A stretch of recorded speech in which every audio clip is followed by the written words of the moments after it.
우리가 이 시기를 흔히들 이제 중간사라고 하는 말을 합니다. 그래서 말라기에서 마태복음까지 사이에 400년 정도의 시간이 흐릅니다. 그래서 이 400년 정도의 시간을 우리는 중간사다라고 이야기를 하기도 하고, 이 시기를 이제 침묵기다라고도 이야기합니다. 우리가 흔히 침묵기라고 이야기하는 이유가 뭐 요세푸스 기록에 보면은 BC 5세기 바사와 아닥사스다로부터 시작해서 확실한 선지자의 계승이 없었다. 그러니까 선지자가 없었다라고 하는 기록도 있고, 마카베오스표나 침묵했다라는 표현도 있어요. 그래서 이 시기를 하나님께서 선지자를 보내시지 않으셨고 하나님께서 침묵했다라고 하는 것이 당시 유대인들의 생각이었습니다. 그래서 이제 침묵이라고 이야기하고 저희들이 이제 중간사라고 하는데, 저희가 이 시간에 뭐 중간사를 공부한다고 해서 말라기부터 시작해서 마태복음까지 오는 뭐 바사부터 시작해서 로마까지 오는 전체의 역사를 다 공부할 수는 없거든요. 우리 특별히 신약을 공부하기에 앞서서 구약에서 신약으로 가면서 변화되는 사항들이 있습니다. 우리가 이제 구약을 보고 신약을 보면 갑자기 알지 못하는 것들이 좀 나오거든요. 왜냐하면 뭐 바리새인과 사두개인들 이런 얘기도 나오고 헤롯 당도 나오고 갑자기 헤롯이 왕으로 있고 하는 일들이 막 나오잖아요. 그래서 이런 부분들이 신약을 이해하기 위해서 이 중간 시대에 어떤 일들이 있어졌는가, 신약의 변천, 신약을 이해하기 위해서 이 중간 사이에 어떤 일들을 우리가 봐야 되는가라고 하는 점에서 신약 배경사라고 하는 이름으로 공부를 하려고 하고요. 이 신약 배경사가 그렇게 신약의 변천 때문에 보기 위해서는 사실은 이 400년 말라기로부터 바사로부터 봐서는 안 돼요. 안 되는 부분이 또 분명하게 있습니다. 왜냐하면 사마리아 하면 사마리아가 도대체 언제부터 사마리아라고 불렀을까? 우리는 북이스라엘이라고 계속 불렀잖아요.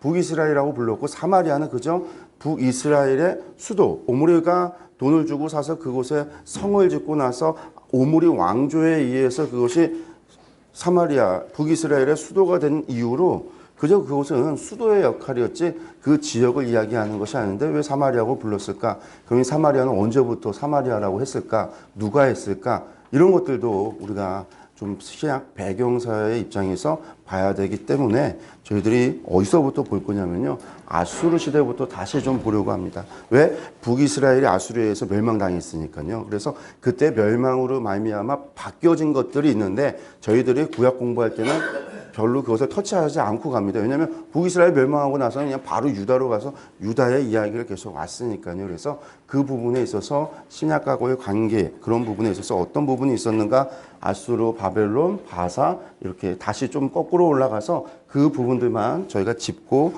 살펴보고 이야기하려고 합니다. 아수르 시대입니다. 역사적 상황이라고 하는 건 지도를 보시면 아시겠지만 아수르 당시의 제국이죠.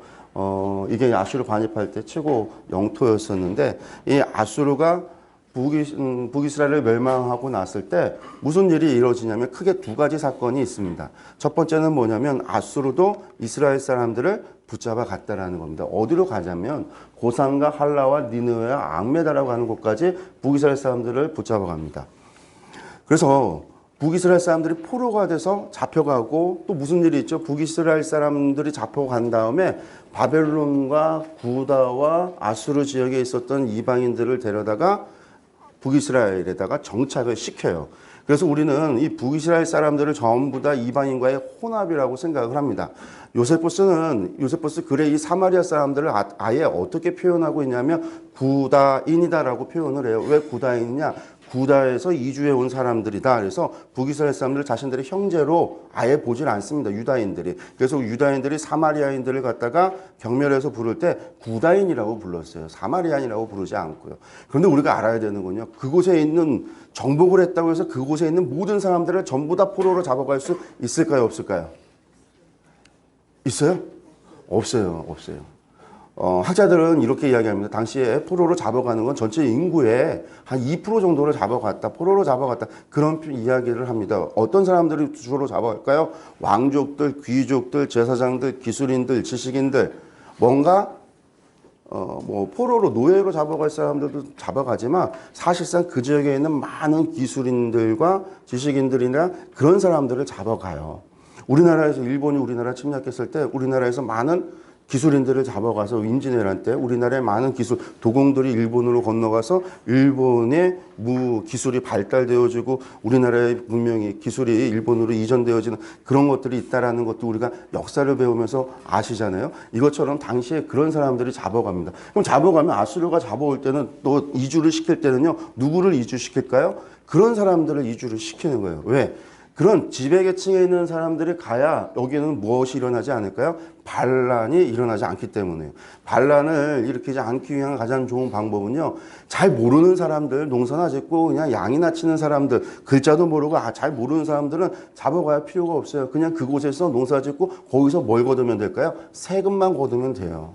사실상 반란의 싹을 자르기 위한 가장 좋은 방법이 그렇게 지배계층을 갖다가 썩어버리는 거예요. 이게 누구의 정책이었냐면 사실 디글랏빌레세 3세의 정책이었습니다. 아수르의 정책 가운데. 그게 디글랏빌레세 3세가 제국화되어지면서 그런 정책을 펼쳤고 그것이 이후에 아수르 왕들이 계속해서 따라가게 됩니다.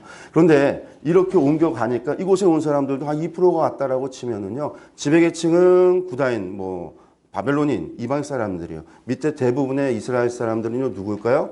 이스라엘 사람들은 남아있는 거죠. 그들 가운데 혼합이 일어났다. 몇 프로나 혼합이 됐을까요? 100% 아니라는 거예요. 나중에 수르바벨과 예수아가 돌아왔을 때 1차 포로로 돌아왔을 때 성전을 짓게 되는데 그때 성전을 지을 때에 사마리아 사람들이 대표단이 와서 요청을 하잖아요. 그때 대표단이 왔다. 그 사람들 누굴까요, 여러분들? 우리는 사마리안이라고 생각하지만 그 사람들은 정말 이방인들이에요. 왜? 지도 계층에 있었어요. 아수르가 지배를 하는데 말도 모르고 글도 모르는 사람하고 대화가 하겠어요? 문서가 오고 하겠어요? 당연히 이주시켰던 사람들 가운데 글 쓰고 읽을 줄 알고 하는 사람들이 지배계층이 있는 거죠. 열왕기하 17장에 보면 그런 이야기를 알 수가 있어요. 데리고 온 사람들이 그곳에 살려고 하는데 사자들이 와서 난동을 부리니까 아수르 왕에게 편지를 쓰잖아요. 상소를 하잖아요. 글을 읽고 글을 쓰고 할 수 있는 사람들이 대표자들이 이방인들이 돼서 아수르 왕에게 편지를 써요. 어떻게 합니까? 아수르 왕이 누구를 보내냐면 잡아와서 딴 데로 옮겨놨던 유다 이스라엘의 제사장들을 보내요. 그래서 그 이야기가 열왕기하 17장에 나오는 이야기입니다. 우리가 그런 것을 볼 때 당시에 그 사람들이 대부분 이방인이었어요. 지배계층에 있었던 사람들. 그럼 많은 사람들은요, 이스라엘 사람. 그렇지만 이 포로 국경 공동체들은 그 사마리아 사람들을 어떻게 바라봤냐면 그 전체를 이방인들과 같이 살기 때문에 그들이 우상 숭배하고요. 그들이 이방의 풍습을 하고요. 그들과 같이 있기 때문에 그들 전체를 부정하다라고 생각을 하는 거죠. 이후에 이제 나중에 정치적인 문제들, 외교적인 문제들 때문에 사마리아하고 계속해서 맞자리 있으면서 점점점 악화가 되지만 처음에는 그런 단계를 거쳐서 발전을 합니다.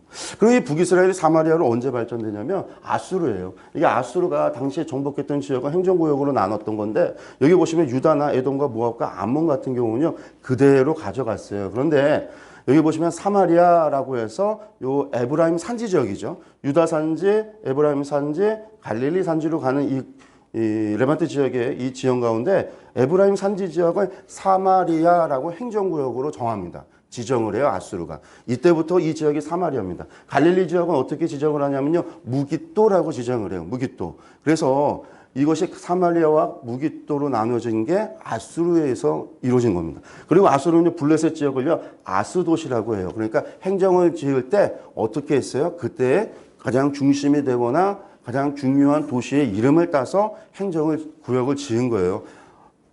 되게 단순하죠. 예. 그래서 아수도, 사마리아, 무깃도. 그러니까 여기는 이제 다메세. 그리고 이제 여기 악고 위쪽에 두로 지역하고 시돈을 나눠버립니다. 그리고 이 지역도 이제 나누는데 이렇게 해서 아수르의 행정구역을 아수르가 만드는 겁니다. 아수르가 포로를 잡아가는데 몇 차에 걸쳐서 이스라엘 사람들을 잡아가냐면요. 거의 4차 정도, 4번에 걸쳐서 잡아갑니다. 그래서 요단 동편에 있는 르우벤, 가드, 므낫세 반지파를 디글랏빌레셋이 처음에 잡아갑니다. 이 사람들이 할라, 하볼, 하라, 고산강가에 정착을 하게 되고 살만에셀에 의해서 북이스라엘 요단 서편에 있었던 북이스라엘 사람들이 할라하볼, 메대 사람의 여러 고을에 흩어져 살게 되고요. 에스라돈 때 잡혀갔다라는 얘기가 있어요. 왜? 유다 므낫세도 에스라돈에 포로로 가서 잡혀가잖아요. 그래서 에스라돈에 의해서 이스라엘뿐만 아니라 유다 지역에 있었던 사람들까지도 포로로 잡혀갔던 때가 있었는데 정확한 기록은 나와 있지 않습니다. 그리고 아수르 바네팔에 의해서 사마리아 성에 있었던 사람들이 유브라데강 건너편 다른 땅까지, 유브라데 건너편에는요 메대가 있었어요. 근데 그 지역까지 흩어져 살게 되어졌던 것이 4차에 걸친 포로입니다. 그러니까 우리가 말하는 디아스포라라고 이야기할 때 이 사람들 이스라엘 사람들의 지도계층이나 지식인들이나 왕족이나 귀족이나 이런 사람들이 다 장로계층이나 이런 사람들이 잡혀갔어요. 그러니까 디아스포라가 처음 시작된 것이 우리가 디아스포라 하면 유다인들만 생각할 수 있는데 아하, 이스라엘 사람들도 아수르 때부터 세상에 흩어지기 시작을 했구나 라는 거죠. 우리가 예언서에서 이런 얘기 많이 나옵니다. 하나님께서 이스라엘 갖다 흩으시겠다라는 말씀이에요. 근데 회복하실 때는요, 유다에게 주시는 말씀 속에서도요, 이스라엘을 다시 불러 모으겠다 하셔요. 그러니까 유다 사람들만 다시 회복시키겠다가 아니라 이스라엘 사람들도 다 회복시키겠다라는 거예요. 그러니까 이렇게 흩어졌던 사람들이 아수르 때부터 있어졌다 우리가 기억해야 되는 부분입니다. 바벨론 시대로 넘어가면은요, 바벨론 왕국은, 역사정상을 보면 바벨론은 아수르보다는 조금 작은 제국입니다.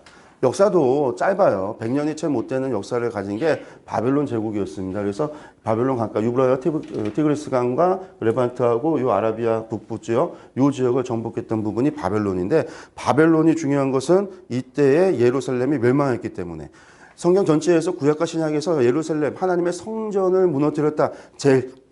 제일 성전은요, 바벨론에 의해서 멸망을 당했고, 제2 성전은요, 로마에 의해서 멸망을 당했어요.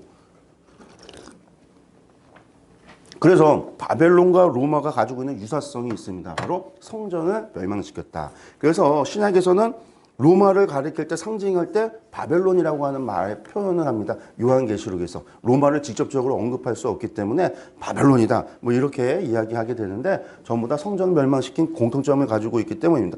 이때 디아스포라가 발생을 하는데 바벨론에서 잡아간 사람들이 세 차례에 걸쳐서 잡아갔다. 1차, 2차, 3차 605년부터 시작해서 BC 586년, 그러니까 세 번에 걸친 605년, 589년, 그리고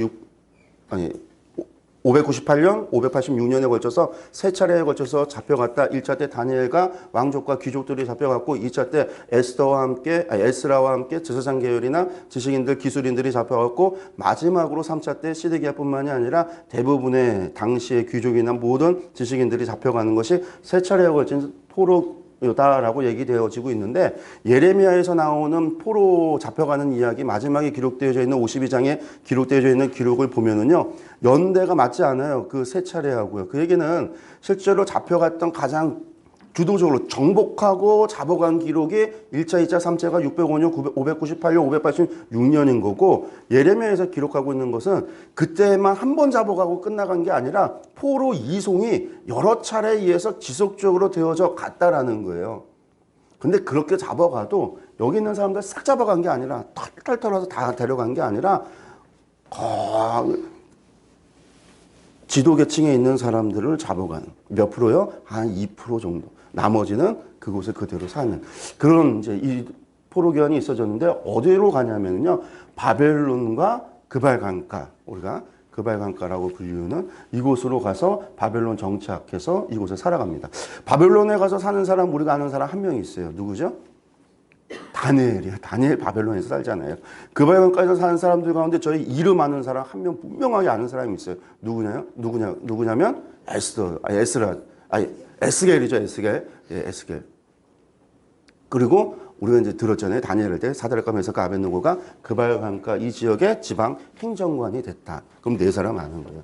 이렇게 가고요. 우리가 이제 마지막에 여기 보면 그 총독 그다랴를 암살하는, 이스마엘이 암살하고 나서 장관 요나단이 그 살해 사건을 갖다 진압을 하고 나서 예레미야에게 우리 어떻게 합니까 했더니 그냥 있으라고 했더니 또 거짓말한다고 해서 붙잡아서 어디로 도망가죠? 애굽으로 도망가요. 애굽으로 도망을 가서 여기 북쪽까지 시에나까지 도망을 가는데, 그래서 애굽으로 간 사람들도 많은 사람들이 이때 이곳으로 또 이주하게 됩니다. 그래서 애굽 디아스포라라고 하면 바벨론 멸망하면 바벨론 지역에만 이스라엘 사람들이 산 것이 아니라 이때 상당히 많은 사람들이 이 이스라엘 유다 지역을 떠나서 이곳까지 가게 돼요. 그래서 애굽에 간 사람들이 이때부터 바벨론에 의해서 애굽에 가는 사람들이 존재합니다. 물론 바벨론이 이후에 애굽을 정복하고 나서 바벨론에 갔던 사람들, 이 사람들이 포로로 다시 잡아갑니다. 근데 그 사이에 한 곳에만 모여 있었던 것이 아니었기 때문에 전체가 다 잡혀간 것이 아니라 많은 사람들은 이때부터 애굽에 머물렀다. 그러면 유대인들이, 이스라엘 사람들이 당시 바벨론 하면 어디 모여 있었을까요? 바벨론 지역에 모여 있었겠죠. 또 어디 있었을까요? 아까 아수르에서 잡혀갔던 고산과 할랄과 그 지역, 이 강 건너편 메대 지역 이쪽 지역에 살고 있었던 사람들이 있었죠. 그리고 애굽에도 이스라엘 사람들이 살고 있었다라는 겁니다. 물론 유다 지역 예루살렘 주변의 이곳에도 이스라엘 사람들, 남겨진 사람들, 남아져 있었던 사람들이 있었습니다.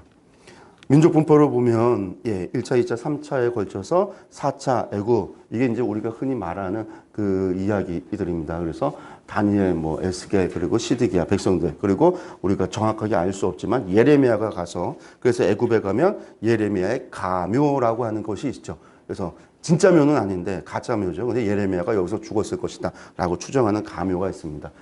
고산, 할라, 악메다, 그발, 그리고 애굽 지역, 그리고 이 유다 지역, 이곳에 잡혀 있습니다.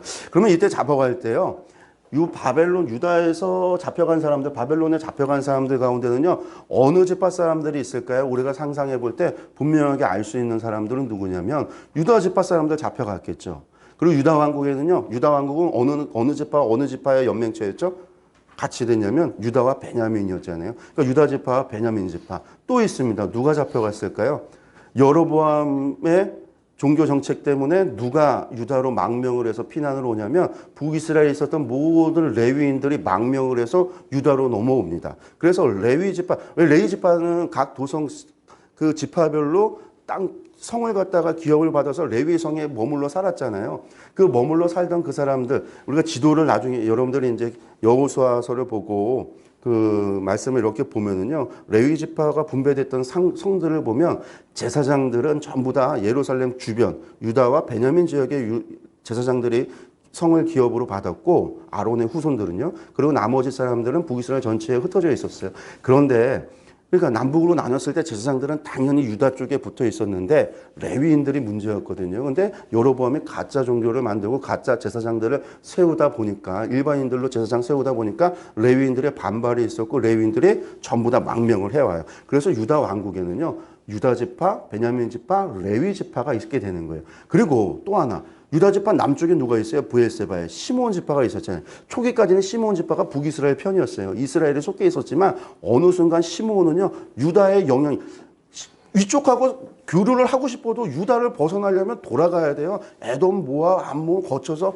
이스라엘을 가야 돼요. 너무나 힘들잖아요. 아니면 블레셋을 통해서 가던가 유다를 지나서 가는, 이게 쉬운 문제가 아니에요. 그래서 나중에는 유다 지파의 시므온이 그냥 같이 가게 돼요. 남유다. 그래서 히스기야 왕 때, 역대기서를 보면요, 히스기야 왕 때 이 시므온 지파가 누구를 정복을 하냐면요, 에돔 지역을 정복하는 이야기가 나와요. 그러니까 히스기야 때도 시므온 지파가 있었다라는 거죠. 히스기야 때는 언제? 북이스라엘 멸망했을 때잖아요.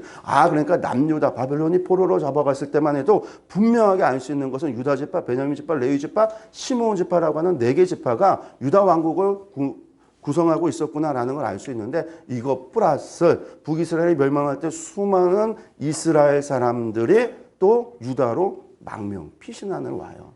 그래서 많은 북이스라엘 사람들, 10지파 사람들이 남유다에 포함이 되어 있었어요. 그래서 그들도 잡혀가는 거예요. 그리고 나중에 포로 귀환 돌아오게 되어질 때 거기 귀환자 명단에 어떻게 나와요? 유다 지파, 베냐민 지파, 레위 지파가 가장 많죠. 그 사람들에 대한 기록이 가장 많고, 왜? 가장 주축이었으니까. 그 외에 북이스라엘 사람들 지파 명단이 나오는데, 그 사람들은 고사이가 할라와 막메다 이쪽에서 간 사람일 수도 있어요. 왜? 전체 페르시아 전체에서 모았으니까, 귀환자를 모았으니까 일 수도 있는데, 그들보다는 이곳에 있었던 사람들이 간 경우가 대부분이었을 거다라고 추측을 할 수 있겠죠.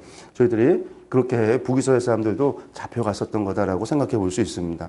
그리고 이때 중요한 부분이 한 가지 나오는데요. 이렇게 디아스포라와 함께 무엇이 어떤 변화가 일어나냐면요, 히브리어에서 언어가 아람어로 공용어를 사용하기 시작을 합니다.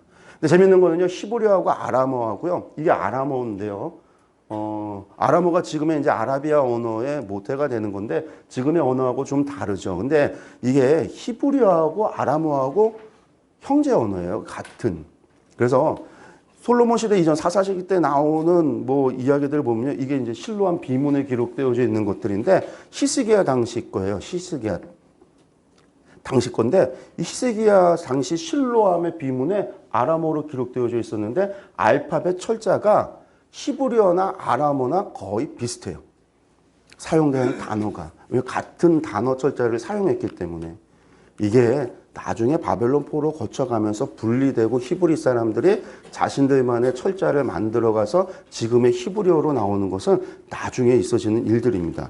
이것도 뭐 텔단에 기록되어져 있는 아람어라고 하는데 이것들이 전부 다 어디서 영향을 받았냐면 페니키아의 언어에서 영향을 받았기 때문에 같은 언어권에서 같은 언어 알파벳의 영향을 받아서 발전이 되는데 나중에 그렇게 아라비아, 지렁이 글씨, 히브리처럼 또 그림처럼 그렇게 변하고 또 헬라, 라틴어, 영국으로 넘어가면 이것이 이제 알파벳으로 바뀌어지는 그런 변화가 일어나는 겁니다. 이 히브리어는 나중에 이렇게 바뀌는 거예요. 아직까지만 해도 바벨론 포로로 잡혀갈 때까지만 해도 히브리어가 이렇게 쓰여지진 않았어요.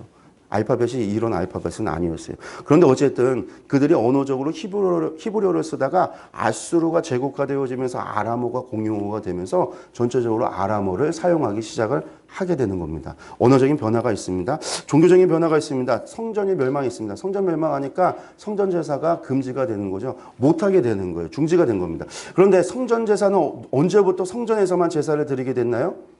우리가 사람들이 착각하는 것 가운데 솔로몬이 성전 짓고 나서는 모든 사람이 솔로몬 성전에서 제사를 드렸다 생각하는데 그렇지 않습니다. 제사는요, 자신들 지역마다 제사장들이 파견돼서 지역마다 제사를 드렸어요. 제사를. 하나님께 드리는 제사. 그 제사 드리는 곳이 산당이라는 거예요.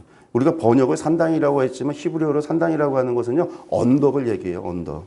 그 언덕에서 제단을 닦고 하나님 앞에 예배 드리는 일들이 있는데 그래서 1년에 3번 성전에 꼭 올라가라.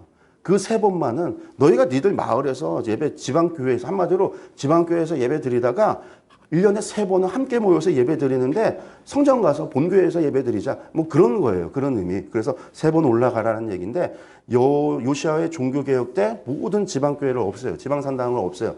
모든 금지를 시켜요. 왜냐하면 지방산당에서 하나님께 제사 드린 것뿐만이 아니라 온갖 우상숭배가 같이 짬뽕이 되어버리는 일들이 벌어지니까 아예 싹 없어지는 우상숭배 없애겠다고 하나님 앞에 제사 드리는 것까지 금지하고 성전에서만 제사를 드려라. 이게 요시아의 종교개혁입니다.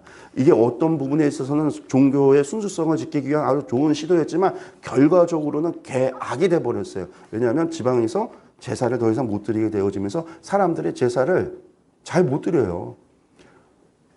문제가 생기면 이스라엘 사람들은 속죄제를 드리고 속건제를 드리고 화목제를 드리고 가야 되는데 저 먼 곳에서 성전에 어떻게 가요? 있을 때마다 찾아갈 수 없잖아요. 그러니까 아예 제사를 드리지 잘 못 드리는 경우도 생겨지게 되는 거고 뭐 여러 가지 나쁜 점들이 많이 생겨나게 됩니다. 그러니까 이 사람들이 그때부터 뭘 하냐면 사실은 회당이라고 하는 것은 바벨론에서 먼저 지어진 것이 아니라 당시 이스라엘에도 회당이라고 하는 것들이 존재하고 있었는데 그곳에서 하나님의 말씀을 보관하고 낭독하고 가르치고 하는 일들이 회당에서 있어졌거든요. 근데 바벨론에서 이제부터 이제 성전이 완전히 무너졌으니까 예배드릴 수 없잖아요. 그런 문제들이 좀 있어지게 되니까 그리고 왜 이런 일들을 겪어지는가 왜 이런 일을 겪어야 되는가에 대한 문제들이 있으니까 사람들이 하나님 말씀에 관심을 가지면서 회당을 짓고 회당에서 하나님의 말씀을 읽기 시작한 거예요. 듣기 시작하고 배우기 시작한 거예요. 그러니까 뭐가 필요할까요? 그전에는 구전으로 입에서 입으로 전해지고 어떤 소수의 제사장 계열의 사람들만이 알고 있거나 전승되어지던 것들이 필요에 의해서 기록하기 시작하는 거예요. 그래서 히브리어로 두루마리들이 기록하고 성경이 기록하기 시작하는데 이것이 첫 번째 바벨론 사본. 바벨론에서 만들어졌다 해서 바벨론 사본이라고 불립니다. 그러면 이것이 바벨론 지역에만 있었을까요? 아니에요. 애굽 지역에도 있었습니다. 애굽에도 이스라엘 사람들이 가히 있었으니까요. 애굽 지역에 있었던 사람들도 회당에서 하나님 말씀을 보기 시작하고 연구하기 시작을 하는 거예요. 그 사람들도 필요에 특별히에서 성경을 갖다가 기록을 하기 시작을 하는 거예요. 거기서 만들어진 성경을 알렉산드리아 사본이라고 하는 거예요. 고대 사본 가운데 알렉산드리아 사본이 애굽에서 발전되기 시작하고 바벨론에서 바벨론 사본이 발전되기 시작을 하는 거죠. 그렇게 성경이 만들어지면서 무슨 일이 이루어지냐면 제사장 계열보다는 이제 이 성경을 가르치고 성경을 기록하고 성경을 필사하고 성경을 낭독하는 사람들이 중요한 사회적 그룹으로 올라서게 돼요. 이 사람들이 누구냐면 서기관들,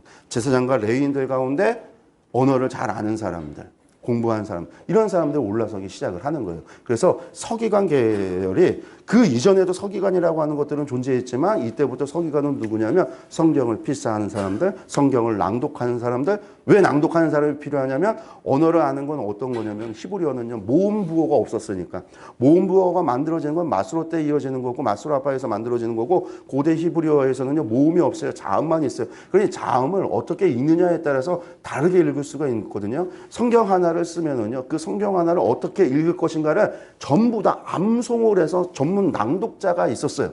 회당에는. 그래서 그 사람들은요 그것을 전부 암송한 거예요. 자음, 부호, 자음만 보고 그것을 읽을 수 있도록. 그래서 그런 사람들이 있어지기 시작하는 것이 왕권 중심에서 종교 지도자 중심으로 특별히 서기관이 이렇게 대두되기 시작한 것이 바벨론 시대입니다.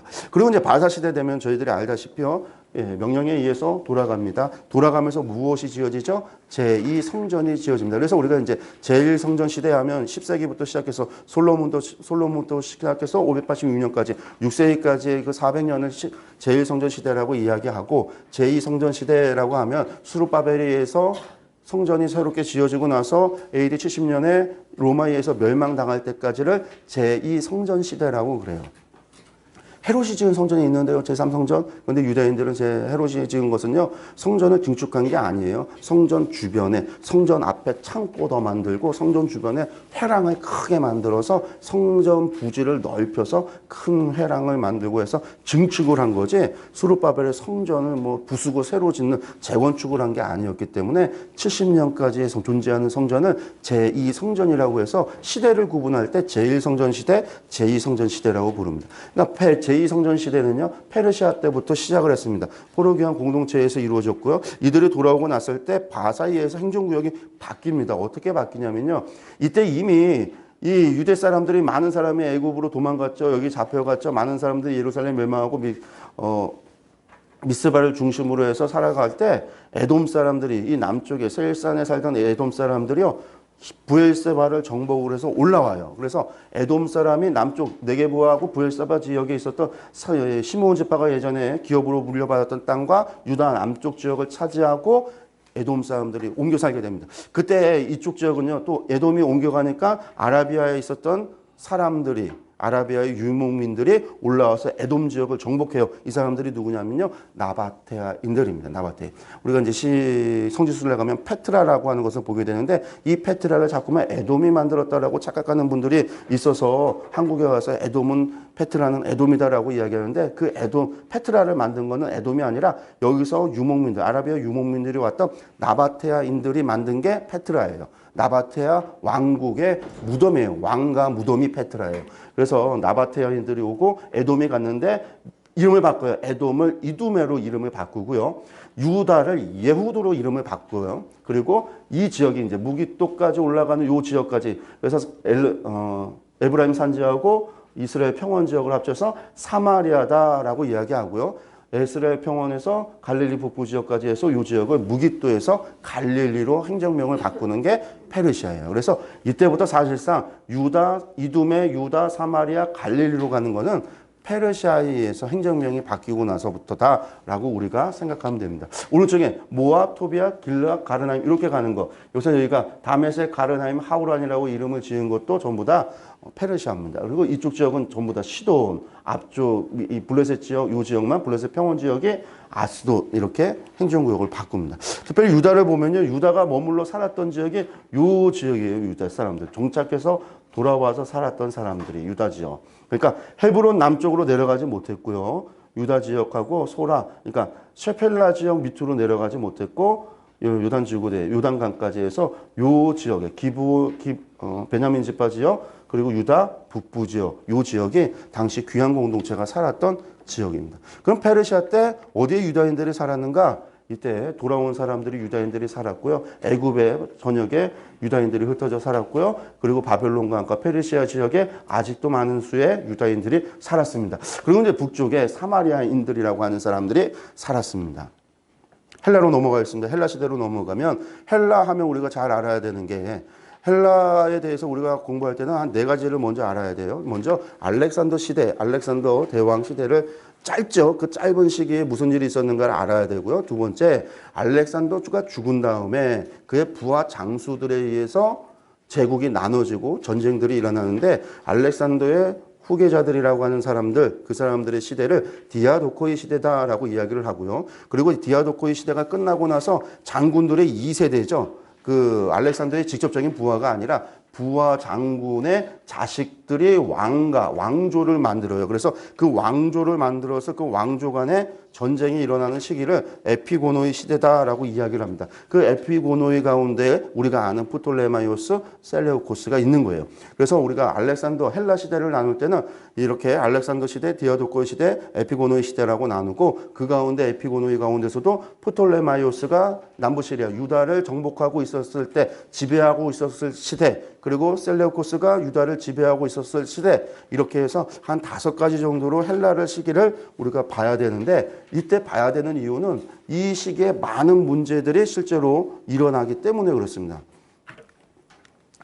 이 사람이 알렉산더죠. 알렉산더가 크게 2번의 전쟁을 거쳐서 페르시아를 갖다 멸망을 시키는데 재밌는 것은요. 여기서 아스도드에서 전쟁을 치를 때 가사 전쟁이죠. 가사 전쟁. 아스도드를 칠 때 행정구역상 그곳이 블레셋이 아스도시라고 했으니까 그 가운데 가사 전쟁할 때 알렉산더가 예루살렘에게 이스라엘 유다 사람들한테 전쟁에 도와라라고 얘기를 하는데 유다 사람들이 거부해요.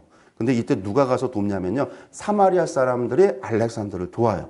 그래서 알렉산더가 가사에서 페르시아 군대를 물리치고 난 다음에 사마리아 사람들이 알렉산더에게 요구하는 거죠. 무엇을 요구하냐면 우리도 성전을 지을 수 있도록 허락해 주십시오. 그래서 알렉산더의 허락에 의해서 사마리아 사람들이 성전을 짓는데 그리신산의 성전을 사마리아 성전을 짓게 되는 겁니다. 그래서 이때부터 사마리아 사람들이 사마리아 성전을 짓고 그 전부터 성전 짓고 싶었잖아요. 유대 사람들 지을 때. 그래서 사마리아 성전을 짓고 그곳에서 자신들의 종교 생활을 하는 거죠. 그들은 또 무엇을 믿었냐면 모세 오경만을 가져다가 그것이 하나님의 말씀이다. 왜? 유다의 기록은 그들이 필요가 없잖아요. 그러니까 여호수아 사사기 룻기로 이어져서 사무엘상하 열왕기상 전부 다 이건 남유다에 대한 이야기야. 우리하고 상관없어. 그래서 사마리아 사람들은 오직 오경만. 다윗의 시편 필요 없어요. 오직 오경만. 그래서 솔로몬의 글도 필요 없어요. 그건 유다의 글이지. 그래서 그 사람들은 사마리아 오경이라고 불리우는 모세 오경만을 자신들의 경전을 삼고 그래서 사마리아 성전에서 그리신산 성전에서 자신들 신앙생활을 하기 시작하는 게 이때부터입니다. 그런데 놀라운 건요. 알렉산더가 유다가 그렇게 거부했는데 유다에게 보복을 안 해요. 유다를 정복을 하는데 보복을 안 하고 도리어 알렉산더가 유다에게 무엇을 해주냐면요. 특권을 너희들만의 독특성을 인정을 해줘요. 그게 뭐냐면 유다의 종교 행위를 허용을 하고 유다가 행하는 모든 종교적인 것들, 특징들, 안식일을 지키는 것들, 전쟁 참여할 때 필요 없이 세금으로 대체할 수 있는 것 등등의 여러 가지 특권을 유다인들에게 허용을 해요. 이때부터 중요한 건 이스라엘 사람들은요. 그때 당시에 유다의 가장 중요한 그 정치 세력은 누구였냐면 제사장과 장로들로 구성이 되어져 있던 사내들인 공회예요. 그러니까 왕이 없었잖아요. 사내들인 공회라고 하는 것은 기원은 당시 왕정, 다윗 왕정 그 고대 그 이전부터 사내들인 공회 같은 공회가 존재했었다라고 이야기를 하는데 실제적으로 이들이 왕을 대신할 수 있는 어떤 의사결정을 하기 시작하는 것은 페르시아 귀환 공동체 제2성전 시대 때부터입니다. 그러니까 알렉산더가 도와라라고 요청할 때 그것을 거부한 게 누가 했냐? 대제사장이 의장이 되고 제사장과 장로들의 회의이고 그러니까 그것이 사내들인 공회거든요. 그 공회에서 결정을 해요. 근데 이 사람들이 늘 결정을 하는 주된 관심은 무엇이냐면요. 종교적 자유가 있느냐. 페르시아가 와서 우리를 다스리건 헬라가 와서 우리를 다스리건 이후에 프톨레마이오스가 와서 다스리건 셀레우코스가 다스리건 종교적 자유를 허락한다라고 하면 오케이, 우리는 환영해. 우리 너희랑 전쟁 안 해. 우리 너희들 도울게. 이렇게 되는 겁니다. 근데 만약에 종교적인 박해가 일어나면요, 그 사람들은 칼을 들고 대적을 했어요. 그래서 왕들 가운데 누가 유다의 종교적 자유를 허용을 했느냐, 박해했느냐에 따라서 유다의 그 정치적인 선택이 달라지게 되는 거예요. 알렉산더가 허용을 하게 되고 나서 알렉산더가 유다의 특권, 그러니까 유다가 누릴 수 있는 그 특권, 알렉산더 이후에 알렉산더 후계자를 자처했던 사람들이 했었던 것이 뭐냐면, 후계자는 정통성이 있어야 되잖아요. 근데 정통성이라는 건 어디서 와요? 혈통에서 오는 건데, 혈통의 정통성이 없으면요, 알렉산더의 정책을 잇는 것으로 정통성을 찾아요.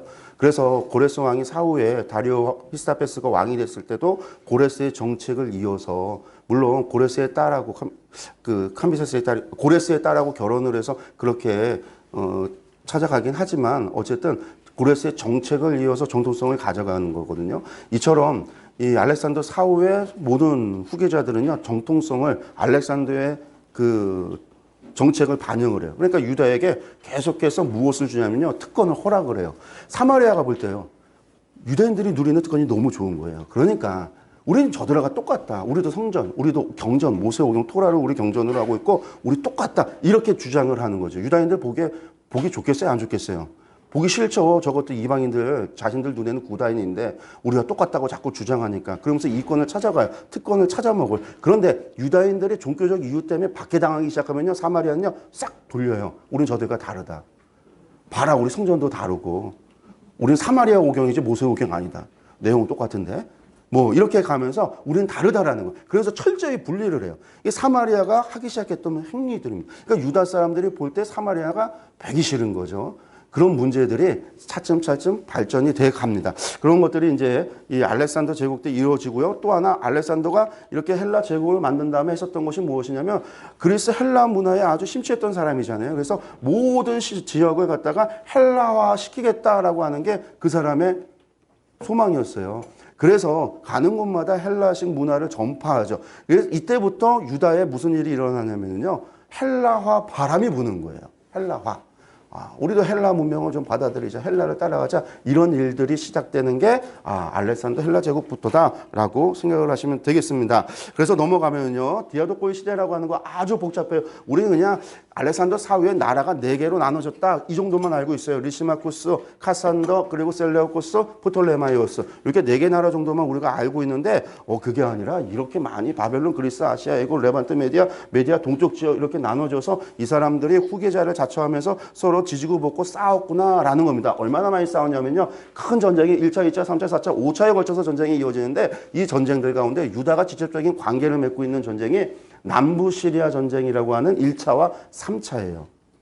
이때부터는 이 지역을 아까 전체적으로 퉁쳐서 어떻게 이야기하냐면, 남부 시리아 지역의 남쪽이다라고 해서 레반트 지역 전체를 남부 시리아라고 부르기 시작을 합니다.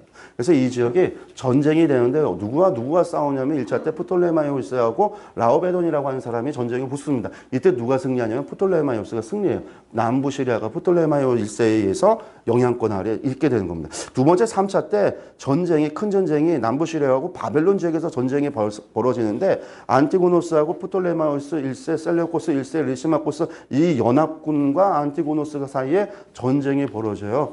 이 전쟁에서는 사실은 남부 시리아를 갖다가 정복하려고 하는 전쟁은 아니에요. 그래서 이 지역에서 전쟁만 벌어졌던 거죠. 여전히 프톨레마이오스가 남부 시리아, 유다 지역을 갖다가 정복을 해서 그의 영향 아래 있었습니다.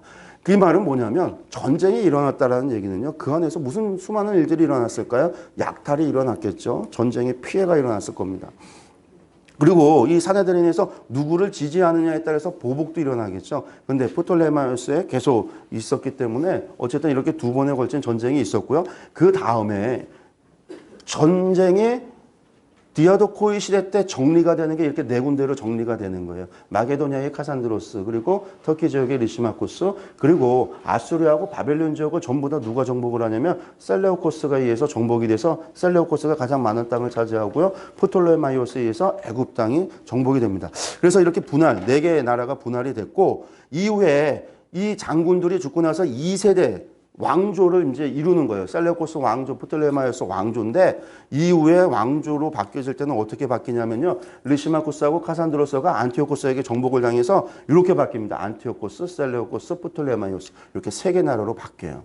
근데 이때부터 이게 이제 에피고노의 시대다라고 이야기를 하는데 286년부터 142년까지니까요. 약 140년간 진행이 되는데 이때에는요. 안티오코스보다는요. 프톨레마이오스하고 셀레우코스에 의해서 지속적인 전쟁이 일어나요. 얘네가 계속 프톨레마이오스를 가만히 두질 않는 거예요. 계속 시비를 걸고 전쟁을 하는데 몇 차례에 걸친 전쟁이 있어지냐면 6차례에 걸친 전쟁이 있어집니다. 앞서 2차례, 이번에 6차례니까요. 8번에 걸친 전쟁이 약 150년 넘는 기간 동안에 이 남부 시리아라고 불리우는 유대 지역 가운데서 전쟁이 벌어지는 거예요. 그러니까 전쟁의 소문만 들리면요, 이스라엘 사람들, 유다 사람들은 어떻게 하냐면요, 다 재산 땅에다 묻고서요, 산으로 도망가죠. 전쟁을 피해서 도망가요. 그런데 갔다가 죽었어요. 돌아오지 못해.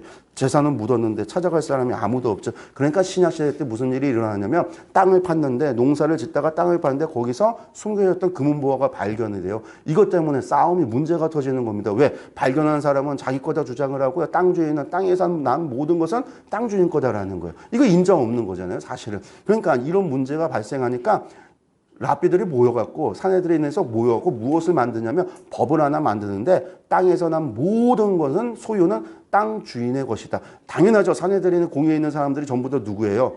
지주계층이잖아요. 그러니까 자신들을 위해서 자신들에게 이로운 법을 만든 거예요.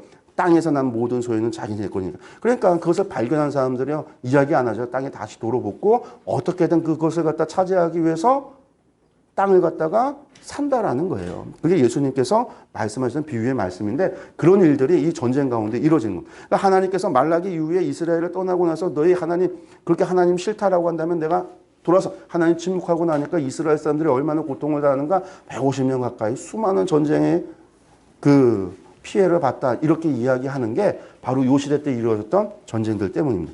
여기 보시면요. 전부 다 안티오코스, 프톨레마이오스하고 셀레우코스하고 전쟁입니다. 그리고 이제 마지막 6차 전쟁 이후에는 완전히 남부시리아는 5차 이때부터 시작해서 완전히 누구에게 시리아, 그러니까 셀레우코스에게 유다가 정복이 돼서 셀레우코스의 영향 아래 있었던 것이 바로 이 시기입니다. 그래서 이 전쟁에 관한 것들은요, 여러분들 교재에 보시면 이 부분이 좀 자세하게는 아니지만 알 수 있도록 기본적으로 좀 저희들이 이 정도 수준에는 알 수 있을 정도로 정리를 해놨어요. 그래서 이제 16페이지에 보면은 팁으로도 넣어놨고 내용들이 있으니까 확인들을 좀 읽어보셨으면 좋겠고, 여기에서 우리가 일부러 뭐 전쟁사 다 알 필요는 없잖아요. 굳이 정말 이 시대 때 전쟁사 궁금하고 알고 싶다 그러면요, 여러분들 아마 책 소개 때 이야기했을 텐데 지중해 삼국지라고 하는 책이 있는데 그 책을 한번 보세요. 목사가 쓴 건 아니고요. 목사님 쓴 건 아니고 무슨 치과 의사인가요? 무슨 의사가 쓴 책인데 저희 성경 연구원들 가운데 중간사 전문가가 한 분 있거든요. 김다인 목사님이라고. 이분이 책을 찾다가 발견을 하고 와, 이런 책이 있다고 막 소개를 해준 거예요. 그런데 그 책이 뭐냐면 사실 성경하고는 별로 상관없는데 수원 이들 나라들의 전쟁 이야기예요. 전쟁 이야기. 그러니까 지중해 삼국지죠. 그래서 혹시라도 궁금하면 보시는데 뭐 그것까지 볼 필요가 있나, 성경 보기도 바쁜데 그냥 그 정도 알아두시고요. 아, 이렇게 전쟁이 많이 있었구나 라고 하는 것만 좀 아셨으면 좋겠습니다. 이스라엘의 분포가 이때 어떻게 되어지냐면요, 페르시아에 있었던 사람들이 있죠. 바벨론 지역에 있는 사람들이 있어요. 애굽 사람들이 있고요. 유다와 사마리아 사람들이 있습니다. 이때 프톨레마이오스에 의해서 강제로 포로로 잡혀가는, 이때 프톨레마이오스 정복했는데 그냥 가지 않아요. 정복 한 번씩 하면은요, 걔 노예라도 몇 명 잡아가야죠. 그래서 이주되어져 가는 사람들이 있어요. 그래서 많은 사람들이 또 이때 프톨레마이오스로 의해서 어디로 가요? 알렉산드리아, 애굽으로 이주한 사람들이 상당히 많습니다. 셀레우코스도 잡아가는 사람이 있죠. 잡아가는 사람도 있었어요. 안티오코스에서 이쪽으로 강제로 이주해 간 사람들이 있어요. 그래서 이곳에 이주해 간 사람들의 기원이 나중에 우리가 보면 그 바울 사도행전을 보면요, 디모데 같은 경우도 거기에 가면 디모데가 어디 사람이죠? 루스드라 사람이잖아요. 루스드라. 이 루스드라에 이미 유대인들이 와서 옮겨져서 살고 있었는데 이 사람들이 언제 이주되어졌는가? 셀레우코스에 의해서, 안티오코스에 의해서 이주되어 왔던 사람들. 이주됐다니까 다른 말로 얘기해서 말이 좋아 이주죠. 사실상 포로로 잡혀갔다라는 얘기예요. 그곳에 강제로 이주당해서 그곳에 살기 시작했다라는 건데 여기 보면은요. 안디옥이 있잖아요. 안디옥. BCD의 안디옥이 있죠. 시리아 안디옥이 있어요. 그 안디옥이라는 이름이 어디서 온 거겠어요? 안티오코스에서 온 거예요.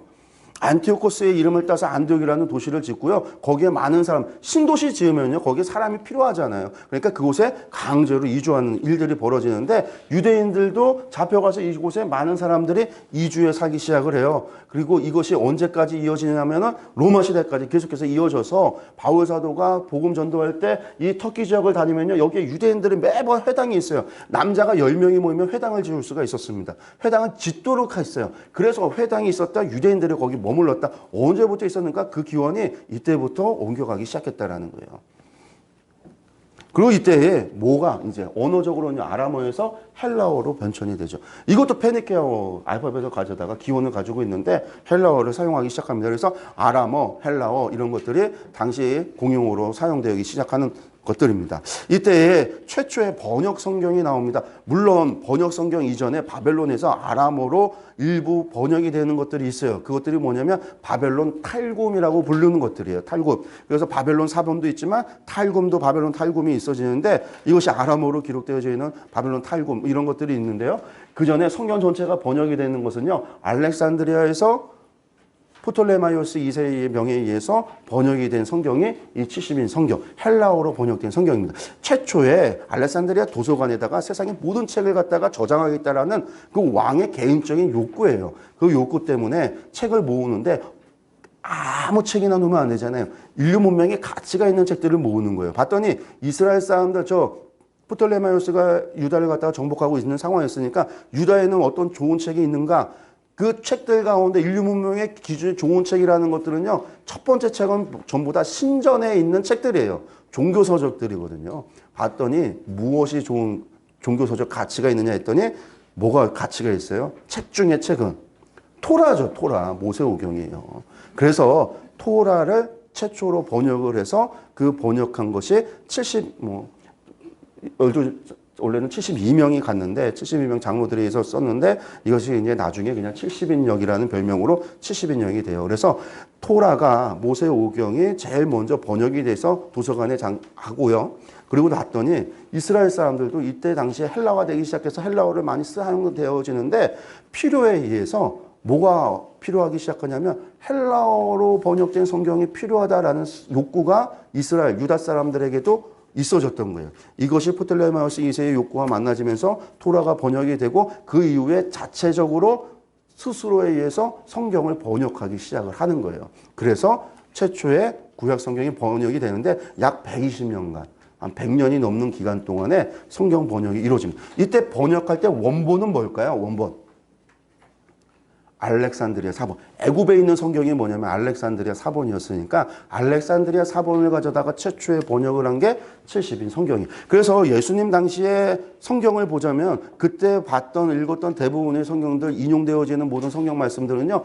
70인역 성경에서 따온 거예요. 근데 이 70인역 성경이 알렉산드리아 사본이라는 거죠. 알렉산드리아 사본하고요. 바벨론 사본하고요. 차이가 있어요. 차이가. 우리가 지금 보고 있는 성경, 우리 구약 성경은요.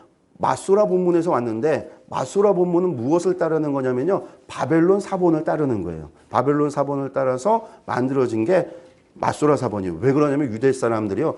기독교인들이 전부 다 70인역 성경을 자신의 경전으로 삼으니까 유다인들이 싫잖아요. 너무 열받은 거예요. 기독교인 저것들 그냥 이가 갈리는데 저것들 다 잡아야 되는데 저것들이 자기네 경전이라고 70인역 성경 하니까 그래서 유대인들이 모여서 자신들의 정경을 만들자 얌니아에서 90년대에 얌니아 회의에서 성경 구약 성경 정경화를 결정을 하면서 무엇을 결정하냐면 바벨론 사본 자신들이 가지고 있는 히브리어 사본이 존재하는 게 무엇이냐 70인역 성경 가운데 봤더니 24권의 성경만이 히브리어 원본 사본을 존재했어요. 그래서 이 70인역 성경 가운데 24권만 구약 성경으로 인정해요. 그 24권 가운데 사무엘 상하, 열왕기 상하, 역대 상하 그리고 12편 소선지자를 하나를 12개를 찢으면 어떻게 되냐면 39권이 되는 거예요. 이 39권 성경을 정경으로 만드는데 바벨론 사본을 가져다가 했어요. 그게 마소라 사본으로 갔고, 기독교가 개신교, 로마 카톨릭, 그러니까 초대교회는 70인역 성경을 성경으로 가졌던 거예요. 그래서 유대인과 초대교회가 70인역과 이렇게 자신들의 성경으로, 바벨론 사본 성경으로 나눠지게 됐다가 나중에 중세 카톨릭으로 가서 개신교가 종교개혁을 할 때 뭘 따라가요? 마소라 사본을 따라가요. 성경을요. 그래서 구약 성경 39권을 정경화하게 되는 거예요. 그리고 로마 카톨릭은요, 70인역 성경을 따라서 지금까지 쭉 왔으니까요. 카톨릭 성경에 우리가 없는 성경이 더 있죠. 우리는 외경이라고 불리는 게 그들은 성경, 카톨릭 성경 안에 있어요. 그러니까 그 성경은 뭐냐면, 아, 70인역 성경이구나, 알렉산드리아 사본에서 왔구나 라고 하는 겁니다. 이런 차이가 있습니다. 공동번역 성경이라고 하는 것이죠. 공동번역 성경이라는 것은 카톨릭하고 우리 개신교하고 만나서 성경을 같이 번역해보자 해서 만들다 보니까 바벨론 사본과 알렉산드리아 사본을 합쳐보자라는 의미가 있었던 거예요. 그래서 공동번역이라고 하는 성경이 나오고 그렇게 나오는데, 어쨌든 이 70인역 성경이 최초로 만들어지고 이 헬라어 성경에 의해서 당시 로마 제국 전체에 바로 이 헬라어 성경 70인역 성경이 읽혀지기 시작을 했다는. 그러니까 얼마나 중요해요. 애굽에 갔었던 디아스포라가, 그 사람들이 알렉산드리아 사본을 만들었고, 그리고 그들에서 70인역 성경이 만들어졌고, 이후에 사도들이 복음을 전할 때 전부 다 이 70인역 헬라어 성경을 가지고 로마 제국 전역에 복음을 전했다라는 거예요. 그러니까 애굽으로 간 게 사실은 요나단에 의해서 도망갈 때 예레미야 가지고 데리고선 도망가기까지, 그게 도망갈 때 그놈들 하나님 말씀 어기고 간 거지만 하나님께서 악을 선용하셔서 도리어 그들의 악이었지만 그것을 선용하셔서 하나님께서는요, 복음 전하는 데 있어서 아주 큰 역할을 할 수 있도록 하셨다라는 거예요. 이게 70년 성경입니다.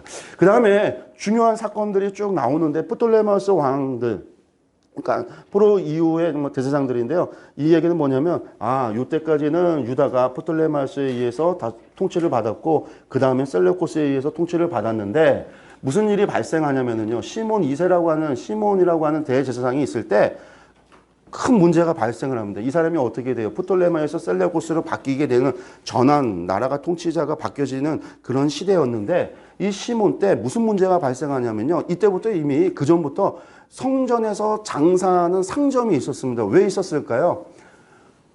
모든 재물은요, 검수가 필요해요. 흠없는 재물인지 하나님 앞에 바치게 합당한 재물인지 검수가 필요한데, 그 검수를 누가 하냐면 제사장들이 하는 거예요. 이거 흠 있어, 안 돼, 치워, 다시 해야 돼. 그러면요, 1년에 3번 성전에 올라오는 사람들이요, 저 먼 곳에서 재물을 가지고 왔는데 안 된대요. 그럼 집에 가서 다시 준비해서 와야 되나? 그러면 절기 지나잖아요. 그러니까 어떻게 해야 돼요? 예루살렘에서 재물을 갖다가 사야 되는 거예요. 돈을 주고. 근데 사갖고 왔는데 또 문제가 발생하면 어떻게 해야 돼요? 그러니까 제사장들이 아예 흠없는 재물 딱 준비해 놓고, 이거 안 되면 이걸로 바꿔가 라고 하는 것들이, 성전 매매가 신약에서만 있었던 게 아니라 구약에도 있었던 거예요. 재물을 하나님 앞에 드리는 제사들을 위해서 존재했었던 거예요. 그런데 요 시기에 이 상점의 문제 때문에 시몬이라고 하는 사람이 오니아스 3세 때, 오니아스 3세라는 사람이 제사장일 때, 제가 아까 이 사람이 대제사장일 때, 대제사장은 아니고요, 사도 계열이 아닌데 다른 제사장인 시몬이라고 하는 제사장하고 다툼이 일어나요. 상점 이권 문제 때문에 싸우고 다툼이 난 거예요. 이때 무슨 일이 일어나냐면요, 셀레우코스가 프톨레마이오스하고 전쟁 사이에서 로마의 중재를 받는데, 이 로마의 중재를 하면서 로마가 프톨레마이오스에게는 남부 시리아를 셀레우코스에게 줘라. 그래서 셀레우코스에게 남부 시리아가 뺏기고 유다가 셀레우코스를 섬기게 되는 거고, 그리고 셀레우코스는 전쟁 배상금을 지불하라. 근데 전쟁 배상금이 얼마였냐면요, 금으로 1만 5천 달란트입니다. 1만 5천 달란트가 얼마냐면요, 1달란트가 약 27.216kg이에요. 27.216kg에 1만 5천 달란트면요, 어마어마한 분량입니다. 1달란트가, 금 1달란트가 오늘 2020년 시세로 따지면 약 16억이 넘어요. 1만 5천 달란트면요, 거의 24조, 25조 정도 되는 돈이에요. 그러니까 왕이 돈을 지불하려고 애쓰는데 돈이 안 나와. 문제가, 그 돈이 어디 있나 봤더니 성전들의 돈이 있어.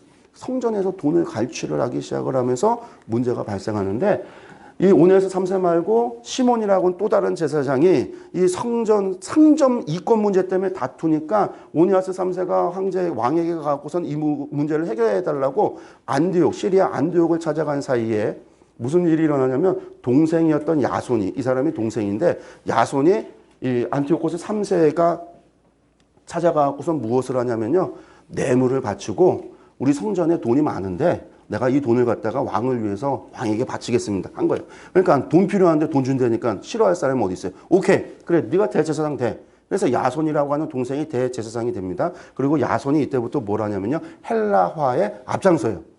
시리아에게 좋게 보여야 되니까. 예루살렘에다 그리스 대학도 만들고 그리스 스포츠 경기도 하고요, 뭐 그리스화 시키는 거예요. 그런데 요거를 본 사람이 있어요. 누가? 메넬라우스라고 하는 놈이 봐요.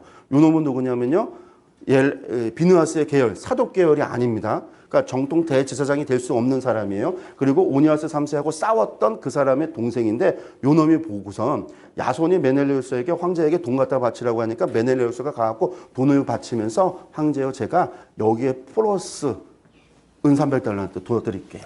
그리고 저기 야손이 얘기하지 않았는데 우리 돈 많아요. 저 왕 제사장 시켜주면 하겠습니다 한 거예요. 그러니까 옳다꾸나 그럼 너 제사장 해. 메넬레우스가 제사장이 돼요. 근데 이 사람은 정통 대제사장이 될 수 없으니까요, 반발이 일어나는데 황제의 권위로 찍어 눌렀어요. 메넬레우스가 그러니까 제사장이 되니까 야손은요 도망을 갑니다. 어디로 도망가냐면요, 암몬으로 도망가요. 암몬으로 도망가고 메넬레우스가 보니까 얘를 손쓸 수는 없고 안디옥에 지금 오니아스 3세가 살아있으니까 메넬라우스가 오니아스 3세를 죽입니다. 살해를 해요. 그러고 나니까 오니아스 3세의 아들이었던 오니아스 4세가 도망을 갑니다. 어디로 도망가냐면 애굽으로 도망가요. 셀레우코스가 힘을 쓸 수 없는 곳은 프톨레마우스밖에 없으니까 애굽으로 도망을 가서 거기에서 프톨레마우스 황제에게 요청을 하는 거죠. 저에게 저기 보니까 어느 지역에 빈 성이 하나 있는데 그거를 허락하면 내가 성전을 짓고 그 성전에서 제 왕을 위해서 예배하겠습니다. 허락을 받아서 애굽의 신전을 짓고 오니아스 4세가 정통 아론의 계열, 아론의 후예고 엘르아스가 베느하스의 후예며 사독 계열의 정통 대제사장이 어디로 도망을 간 거냐면 애굽으로 이주해서 선전 짓고 거기서 신앙생활을 하기 시작하는 거예요. 그러니까 유다에는 뭐만 남아요? 정통이 없어요. 야손 하나 남아있는데, 그런데 문제가 발생합니다. 안티오코스 4세가 프톨레마우스와 전쟁을 하러 사이에 소문이 나요. 죽었다라니까 야손이 바로 예루살렘, 암몬에서 나와서 군사를 이끌고 예루살렘을 진격을 했는데 안 죽었어요. 그러니까 여러분들 가짜뉴스에 속으시면 안 되는 거예요. 안티오코스 4세가 돌아와서는 이거는 나 황제에 대한 반란이다. 그래서 어떻게 하냐면 야손을 죽이고요. 그때부터 뭘 하냐면 유대교, 귀찮아. 유대교 폐지. 더 이상 유대교 하지 마. 그래서 제단 치워버리고요. 거기에다 제우스 제단을 만들고요. 제우스 신상을 만들고요. 자기 안티오코스 4세의 신상을 만들어요. 모든 유대 지역에서 하나님께 드리는 모든 예배를 금지합니다. 아이에게 행하는 할례를 금지합니다. 안식일을 금지합니다. 할례 금지했다는 것은 엄청난 거예요. 왜? 이스라엘 사람들은 할례를요, 아예 언약의 상징이, 할례 받으면 무조건 천국 간다라고까지 생각하는 것이 할례인데 금지시키는 거예요. 그러니까 유대인들이 무슨 일이 발생한 거예요? 종교적인 탄압이 일어났죠. 종교적인 탄압이 일어나면 뭐가 일어난다고요? 무장 봉기가 일어난다고요. 그래서 이 문제 때문에 결국은 뭐 때문에 발생하기 시작한 거예요? 상점의 이권 때문에 제사장직 뺏겠다고 형제간에 뇌물 쓰다가 엉뚱한 놈에게 빼앗기고, 그 문제 때문에 성전이 더럽혀지고 대집비로 더럽혀지고 모든 유대교 종교 행사가 금지되고 박해를 받기 시작한 거예요. 그러고 난 다음에 무슨 일이 일어나냐면 마카비 혁명이 일어나게 됩니다. 이 사이에 무슨 일들이 일어나냐면요, 이 사이에 구전율법이라고 되어져 있는 것이 있는데, 이 사이에 그러면 이렇게 안 좋은 것만 있었느냐? 그러진 않거든요. 바벨론 포로 이후에 이스라엘 사람들 가운데 뭐가 일어나기 시작하냐면 경건 운동들이 일어나요. 특별히 셀레우코스, 프톨레마이오스 이 중간사 시대를 들어오면서 경건 운동이 일어나요. 이것이 다 하나님 말씀 어겨서 우리가 잘못됐구나. 그래도 깨닫는 사람이 한두 명은 있었을 거 아니에요. 근데 한두 명이 아니에요. 많은 사람들이 그것을 알고 우리 하나님 말씀대로 살아가자라고 하는 사람들이 있어요. 이 사람들이 누구냐면 하시딤이라고 부릅니다. 하시딤. 이 하시딤들에 의한 경건 운동이 일어나고 이 사람들이 율법을 지켜야 되는데 그냥 지키면 안 돼요. 무슨 문제가 발생하냐면 죽었다 깨어나도 율법을 지켜야 돼요. 그러니까 율법 지키기 위해서 뭘 만드냐면, 이게 율법이면요, 율법 바깥에 울타리를 만드는 거예요. 요거 지키면 되는데 우리 이만큼을 지키자라는 거예요. 그럼 이만큼 지키면 이만큼 혹시나 우리가 못 지켜서 요렇게 범하면 요렇게 범해도 이거는 지킬 수 있잖아요. 그러니까 범위를 율법을 지키겠다고 울타리를 치는 이렇게 큰 울타리를 치는 작업을 해요. 이게 뭐냐면 구전율법이에요. 장로의 유전과 구전율법. 이 구전율법인데 처음에는 문제가 발생을 하죠. 이 사람의 율법과 이 사람의 구전율법이 달라요. 성경 해석이 이 사람하고 이 사람이 달라요. 그런 문제가 발생하니까 이걸 통합할 필요가 있다 해서 대학과도 같은 것을 만들어서 구전율법을 통합을 시키는 그런 일들도 일어나고요. 또 한 가지 무슨 일이 일어나냐면 구전율법 했는데 그거는 율법이 아니잖아. 사람들이 따르질 않는 거예요.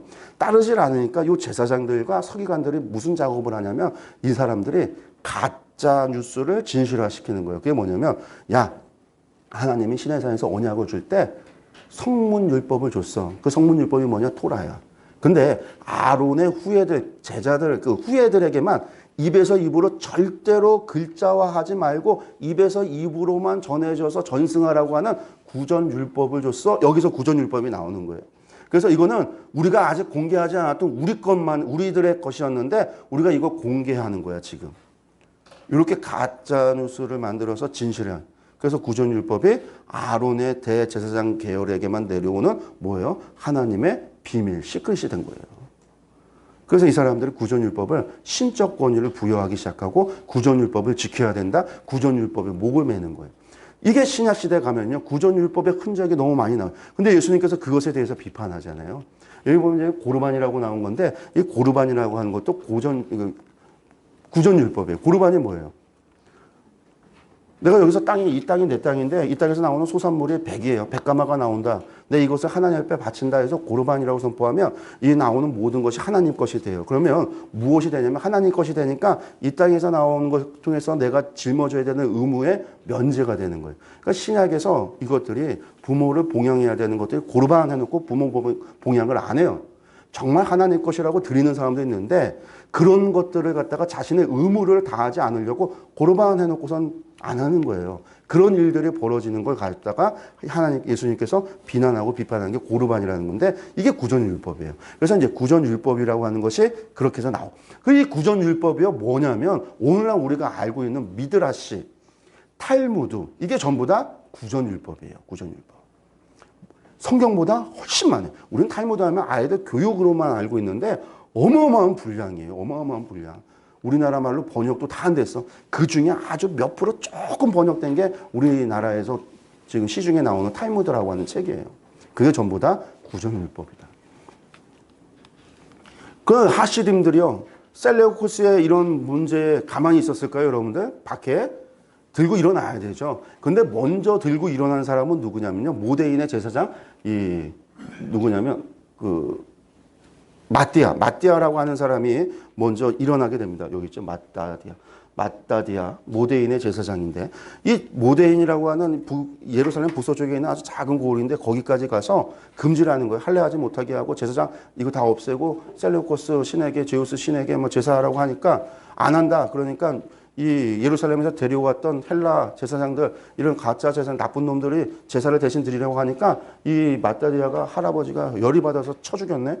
그러고 나서 반란이 일어나는데 첫 번째는 누가 반란을 주도하냐면 유다라고 하는 셋째가 주도합니다. 셋째가 별명이 마카베요. 왜냐하면 그의 게릴라 전쟁이 이 셀레우코스하고의 전쟁이 망치와도 같이 강력했다 해서 마카베오라고 하는 그 별명이 붙어서 마카비 혁명이라고 부르기 시작합니다. 그래서 이 마따디아를 따랐던 이 아들들을 따랐던 그 반란군을 가리켜서 마카비라고 그래요. 근데 이 마카비 혁명, 마카비들에게 누가 동참을 하는 거냐면 경건주의 운동을 했었던 하나님 말씀 지키자고 했었던 하시딘들이 동참을 해서 같이 혁명에 동참을 해요.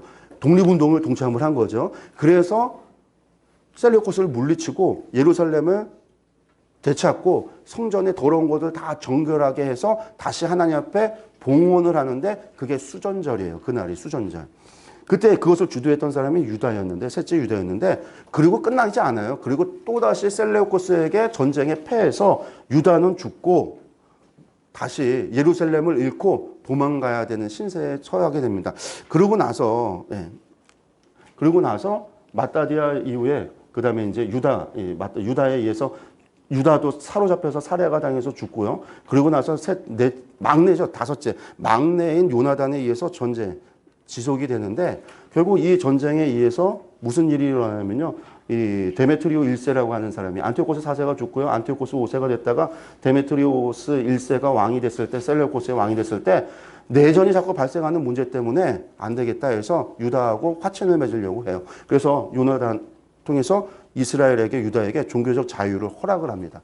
그러니까 종교적 자유를 허락을 하고 멜레나우스가 대제사장으로 있었던 이 사람을 면직해요. 파면을 시키고 알키무스라고 하는 사람을 대제사장으로 세워요. 다시 세웁니다. 그런데 문제는 이 알키무스라는 사람이 헬라화의 앞장을 쓰는 사람이에요. 그리고 이 사람은 제사장으로 멜레라우스보다는 이 사람은 그래도 제사장의 정통성을 가지고 있었던 사람 가운데 하나. 그러니까 하시림들이 함께하다가 하시림들이 알키무스가 들어선 거에 대해서 좋다. 우리 그래 이 정도 했으면 됐어. 종교적 자유를 얻었으니까 됐어. 우리가 무슨 부귀영화를 누리자고 하나님 말씀만 지키면 되지 해서 종교적 자유를 허용받았으니까 됐고 알키무스 그래 인정. 그러고서는 독립운동에서 마카비하고 갈라서 나와요. 그렇게 나왔는데 문제는 이 알키무스라는 놈이 뭐 하냐면 헬라화의 앞장을 쓰면서 헬라화되어져 있는 제사장들, 헬라화되어진 레위인들, 헬라화된 사람들을 갖다가 전부 다 요직에 앉혀버린 거예요. 요직에. 그러니까 이스라엘이 갑자기 뭐가 돼요? 헬라화가 돼버린 거예요. 그러니까 하시림들이 그걸 보면서요. 땅을 치고 후회하죠. 땅을 치고 후회하지만 이미 넘어갔어요. 대권이. 그러니까 하시림들이 그거에 의해서 낭망하고 실망한 사람들이 종교적 순수성을 지키기 위해서 광야로 나가요. 이 사람들이 누가 되냐면 에세네파 사람들이 되는 거예요. 나중에 세례요한과 같이 우리가 이제 사회사본을 만드는 쿰난 공동체와 같은 사람들이 하시딤에서 에세네파로 나가고요. 남아있는 사람들이 누가 되냐면 바리세파가 되는 거예요. 그러니까 경건주의자에서 바리세파가 나와요. 그리고 여기에서 헬라화됐던 사람들이 나중에 누가 되는 거냐면 사두개파가 돼요. 제사장이 붙여서 헬라화했던 사람들이. 그건 이제 조금 더 뒤인데 어쨌든 그 일이 있고 나서 요나단에 의해서 마카비는요 이후에 완전히 알거지가 되어서 쫓겨다니고 완전히 무너질 것처럼 그렇게 됐다가 그렇지만 요나단이 죽고 나중에 시몬 때에 결국은 무엇을 성공을 하냐면요 데메트리오스 1세 이후에 내전이 발생해요. 둘 사이에 전쟁이 발생을 하는데 이때 줄을 잘 섰어요 요나단이. 그래서 알렉산드로스 발라스의 편에 들어서서 결국은 그가 왕이 됐을 때 인정을 받게 되는 거예요. 대사장으로 왕으로. 근데 결국은 왕으로 인정받는 것은 요나단이 사후에 마따디아의 둘째였던 시몬이 왕으로 인정을 받게 되지만 스스로는 왕이라고 칭하지는 않았어요. 그래서 대제사장직이 이때까지 없고 알키무스가 3년 만에 죽어요. 근데 짧게 죽고 7년의 공백기가 있다가 시몬에 의해서 대제사장이 되는데 무슨 일이 발생하냐? 마따디아는요 정통은 아니잖아요. 엘르아살과 비느하스 계열이 아니에요. 사독 계열이 아닌 거예요. 그래서 대제사장직을 할 수가 없어요. 또 이 사람은요 레위지파 사람이잖아요. 아론의 후예니까 왕은 누가 될 수 있어요? 다윗의 후예만이 왕이 될 수 있으니까 이거는 왕으로서의 정통성도 없고 대제사장으로서의 정통성도 없어요. 이게 지금 이 하스몬이라고 불리는 왕가, 이 시몬 이후로 시작되는 하스몬 왕국의 왕가의 문제예요. 정통성이 없다라는 거. 그걸 갖다가 사내들은 공회에서 결정을 합니다. 뭐를? 진정한 다윗의 후예가 와서 왕이 될 때까지 왕권을 인정한다. 진정한 제사장이 올 때까지 대제사장직을 영원히 인정한다. 라고 하는 결정을 내려서 이때부터 시몬이 왕과 대제사장직을 겸임을 하는 거예요. 그리고 난 다음에 시몬 이후에 요한 히르카누스가 이 사람이 이제 왕이 되고 이 요한 히르카누스가 뭘 하냐면 정복 전쟁을 하는데 이두메를 정복하고 사마리아를 정복하고 요단 동편을 정복하는 사람이 요한 히르카누스예요. 근데 하스몬 왕가가 처음엔 누구와 가까웠을까요? 헬라를 싫어하잖아요. 헬라화된 사람들을. 하시딤들하고는 가깝잖아요. 하시딤에서 갈라져 나온 바리새인들과도 가까운데 이 사람이 요한 히르카누스가 왕이 됐을 때 셀레우코스 안티오코스 7세가 왕이 되는데 이 사람이 조금 강성해서 이스라엘에 힘이 약해서 섬겨야 되는 때가 있어요. 그래서 조공을 바치는데 뭘 조공을 바치냐면 다윗의 무덤을 털어요. 거기서 금은 보화를 가져다가 3,000달란트를 만들어서 안티오코스 7세에게 조공으로 바쳐서 살아남은 거예요. 그러니까 바리새인들이 이것을 가만히 보고 있지 않는 거죠. 비난하고 비판한 거예요. 너 잘못했다. 그러니까 요한 히르카누스가 이때부터 바리새파를 박해하기 시작해요. 어떻게? 니들이 하는 구존율법 금지, 그거 아니야. 금지시켜. 바리새파에 대한 박해가 막 있어지는 게 요한 히르카누스입니다. 그리고 나서 요한 히르카누스 다음에 하수 왕자 벌써 들어갔죠. 요한 히르카누스 다음에 아리스토블로 1세에게 왕위를 주는데 사실은 왕권이 한 사람에 의해서 두 가지를 다 가지고 있으면 시몬하고 요한 히르카누스 다 가지고 있다. 문제가 있거든요. 그러니까 요한 히르카누스가 어떻게 하냐면 자기 아내에게 왕권을 줘요. 아내에게 왕권을 주고 여자가 대제사장은 될 수 없으니까 아들에게 대제사장의 직분을 줘서 이것을 분리를 시켰어요. 근데 요놈이 왕도 되고 싶은 거예요. 엄마를 감옥에 가둬서 굶겨 죽여요. 다른 형제들을 전부 다 감옥에 넣어요. 그리고 지가 왕권을 다 차지하고 대제사장도 차지해요. 요 사람이 어디를 정복하냐면 갈릴리를 정복을 해요. 그래서 이 갈릴리를 정복하고 나서 유대인들을 갈릴리로 이주시킵니다. 요한 히르카누스가 사마리아 정복했다고 그랬잖아요. 이때 사마리아를 정복하고 사마리아 성전을 무너뜨려요. 그리고 나서 법을 제정합니다. 사마리아 사람들은 다른 데 못 가, 다른 데서 못 살아. 사마리아에서만 살아야 돼. 왜? 니들은 부정하니까. 니들은 날 때부터 부정하니까. 니들은 이방인들보다 못하니까. 이게 요한 히르카누스가 제정한 법이었어요. 그게 신약까지 가요. 그러니까 사마리아 사람들이 전쟁에 당했죠. 성전은 무너졌죠. 자신들을 부정하다 하죠. 유대인들을 좋아할까요? 안 좋아할까요? 싫어할 수밖에 없어요. 그래서 절기를 지키러 예루살렘 성전에 올라가는 사람들 올라간다 하면 이건 절기 지키러 가니까요. 그 사람들을 향해서 약탈도 하고요. 강도짓도 하고요. 그렇게 막 유대 이스라엘 사람들을 못 살게 하는 일들이 벌어진 거예요. 그럼 그런 일이 벌어지면요. 또 뭐가 될까요? 진압이 일어나겠죠. 그러니까 이런 일들이 반복되기 시작하는 게 하스몬 왕가 때부터. 그래서 유대인들과 사마리아 사람들이 완전히 등져서 결국 철저히 원수같이 되어지기 시작하는 때가 이때부터라는 겁니다. 요한 히르카누스에 의해서 정복된 이유예요. 그리고 아리스토블로는요, 갈릴리로 유대 사람들을 이주시켜서 거기에 유대인들이 거주하도록. 그래서 신약에 갈릴리에 유대인들이 살아요. 유대 지역에 유대인들이 살아요. 베레아, 요단 동편도 베레아에도 유다인들이 사는 거예요. 이두메가 요한 히르카누스가 이두메 정복했는데 이두메를 강제 개종시킵니다. 유대교로. 그래서 이두메가 그때 강제 개종을 당해서 헤롯이 유대인들을 위해서 성전을 짓고 유대교인으로서 존재할 수 있었던 게 전부 다 이 사람에 의한 겁니다. 어쨌든 그 다음에 아리스토블로에 의해서 그렇게 됐고요. 그러고 나서 이 사람이 무엇을 하냐면 이 살로메 알렉산드리아가 부인이었는데 자기가 죽으면서 아내에게 뭘 주냐면 이제 이걸 물려줘요. 왕권을 물려주는데 얘가 죽자마자 요 살로메가 뭘 하냐면 아리스토블로 1세가 감옥에 쳐놨던 알렉산더 얀네우스를 감옥에서 꺼내서 결혼을 하는 거예요. 그러면서 여기에다가 뭘 줘요? 왕권과 대제사장직을 다 넘겨요. 그러니까 이거를 바리새인들이 볼 때 이건 잘 된 거예요? 잘못된 거예요? 잘못됐잖아요. 이 결혼을 한 게 알렉산더 얀네우스가 형수하고 결혼을 한 게 잘못된 거잖아요. 그래서 그것에 대해서 비난을 하니까 알렉산더 얀네우스가 이것에 대해서 열받은 거죠. 열받아서 뭘 하냐면 제사장직을 제대로 안 해요. 제사장직을 안 하니까 백성들이 그것에 대해서 불만을 품고 항의를 하니까 유대인들 일반 사람들 백성들을 갖다가 학살을 했어요. 죽인 거예요. 그러니까 바리새인들이 안 되겠어. 셀레우코스한테 도움을 요청해서 전쟁을 몰아내야 되겠다 해서 전쟁을 벌였는데 막상 군대가 오는데 군대가 너무 많이 와. 이러다가 우리가 나라가 셀레우코스한테 망하게 생겼어. 바리새인들이 정신을 차리고 얀네우스하고 편이 돼서 셀레우코스가 다시 싸워요. 이게 무슨 웃기는 꽁투도 아니고 개그도 아니고 그래서 셀레우코스를 물리쳐요. 물리치고 그 승전 기념 파티에서 알렉산더 얀네우스가 뭘 하냐면 바리새인들이 자신들을 비난했던 거 마음에 앙심을 품었기 때문에 그때 바리새인들 제사장들 80명을 나무에다 매달아 놓고 그 앞에서 그 자녀들을 다 죽이고요. 혀를 잘라고 뽑아내서 죽여요. 바리새인들 그렇게 바리새인들을 박해하니까 바리새인들이 다 도망가요.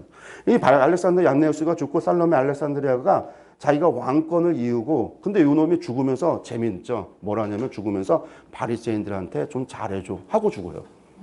그렇게 나쁜 짓을 해놓고.